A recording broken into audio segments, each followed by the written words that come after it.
have got to get into this. Now, we know the refs in the WNBA, complete jokes, Home Depot workers, Target workers, Best Buy customer service phone reps. Okay, we know they are not legitimate referees. They do odd jobs. They paint houses.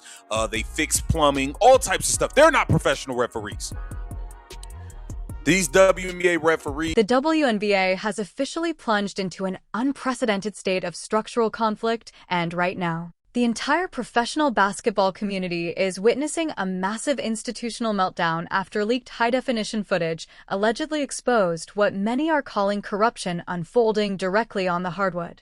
For months, millions of frustrated fans have argued that generational superstar Caitlin Clark was being systematically targeted by veteran players who were allegedly trying to protect their territory. But after a pivotal broadcast sequence appeared to show officials failing to respond to what viewers considered an unnecessary and dangerous physical play, the narrative has moved far beyond the front office's ability to control, the official rulebook states, with clear language that when a player commits illegal contact, it should be called a personal foul immediately to preserve the competitive integrity of the game. However, what viewers witnessed during those controversial 9 seconds of footage was the absence of a whistle. No foul was called, no warning was issued, and no immediate protection was provided to the rookie. Phenom. To many observers, the footage did not appear to reflect a simple oversight or a missed viewing angle. Instead, they interpreted it as a deliberate decision by the officiating crew to allow the play to continue without an immediate stoppage. As a result, intense public criticism and demands for accountability quickly followed. The controversy becomes even more significant when examining the technical definitions contained within the league's official regulations. Under basketball rules, unnecessary, excessive, and illegal contact against an opponent may be classified as a flagrant 1 foul, a serious violation that carries disciplinary consequences and is subject to review. Yet, during the widely discussed 18-second sequence, the referees remained in position as the contact unfolded, ultimately choosing not to assess a flagrant foul during live play. That decision has fueled widespread debate, with critics arguing that the lack of an immediate whistle has damaged public confidence and raised broader questions about the consistency of officiating. In a stunning overnight turn of events, they're all over the news, okay? This is crazy, man. They are all over Fox News getting absolutely slaughtered. Let's check it out. All right. Yeah, Harris, that fist to the neck is hard enough to watch, but when you watch this play back, you can see even before that, Alyssa Thomas knees Caitlin Clark in the groin, then puts her fist into Clark's neck, and then nearly stomps on Clark while stepping over her. The ball is already gone by the time any of that happens, and we can't forget who let this go down. These are the two that are wanted on the news. WNBA Rico. Despite a ref being right there, they didn't call anything. Not long after that, Clark was again targeted by what her coach calls another blatant cheap shot that led to her leaving the game with an injury, and again, no foul was called. After the game, the Indiana Fever coach was livid that the officials in the league continue to allow this kind of thing to happen. Yo, that image is crazy. That is crazy what's going on, man. They all over the damn news again. Cathy, you ain't been on the news since Napheesa Collier blasted your ass after they got eliminated last year by this same goon who is the reason that Napheesa Collier is still out with injury. Cathy, y'all all over the news again, girl. WNBA Rico. We have a generational talent and a WNBA superstar who had 2 cheap shots right there that weren't called. The controversy surrounding the officiating has sparked a wave of fan backlash, with some supporters calling for boycotts and pointing to visibly empty seats during nationally televised games. Declining attendance and television ratings have intensified pressure on league leadership, prompting increased scrutiny of officiating decisions and renewed public debate about accountability. Reports indicate that one official connected to the game has faced disciplinary action, adding further momentum to the controversy. breaking from the silence that had surrounded the incident. A referee reportedly came forward under mounting media attention, sharing claims that have intensified questions about the league's internal culture.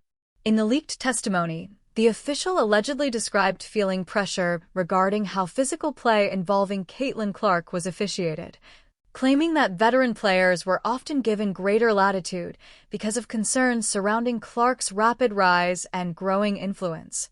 The referee further alleged that the decision not to call the disputed contact reflected a broader culture in which the rookie sensation was viewed by some as a disruptive force rather than a positive development for the league. Those allegations, if proven, would represent a significant challenge to the league's credibility. The controversy has also fueled speculation about the league's leadership, with critics suggesting that Commissioner Cathy Engelbert now faces mounting pressure as questions continue to surround the handling of the situation. At the same time, discussion has expanded to include the league's business relationships, with observers speculating that sponsors and broadcasting partners could reassess their commitments if public confidence continues to erode. While no widespread sponsor withdrawal has been confirmed, the ongoing debate has heightened concerns about the league's public image and long-term financial outlook. Meanwhile, Alyssa Thomas has reportedly been the subject of widespread online discussion, with unverified claims circulating about tense conversations behind closed doors involving team personnel.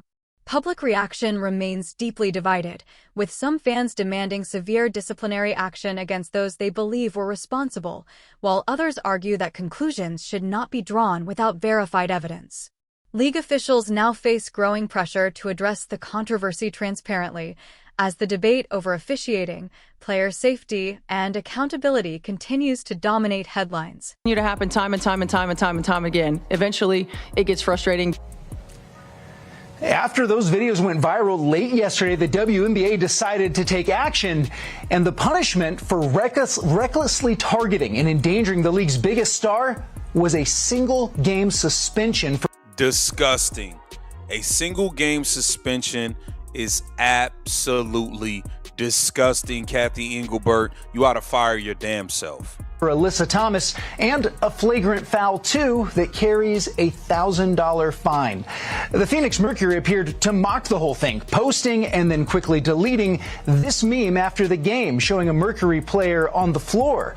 These latest incidents are only fueling critics who argue the league doesn't value and is not protecting its biggest star, who's elevated women's basketball to places it's never been, with record TV deals and viewing numbers, sold-out arenas whenever and wherever Caitlin Clark is playing.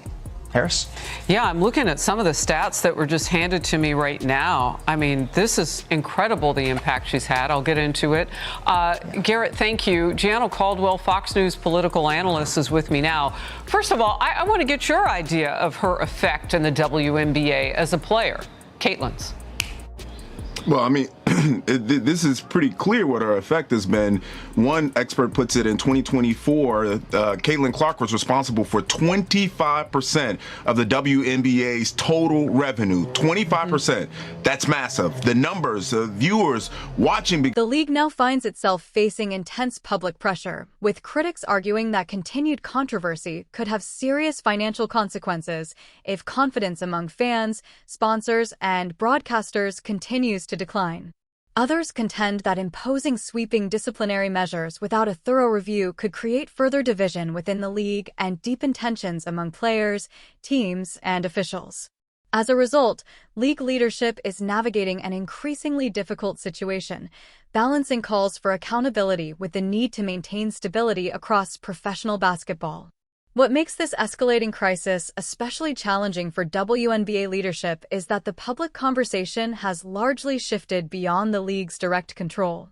Many fans have demanded greater transparency and meaningful accountability, while others continue to debate whether the criticism has gone too far.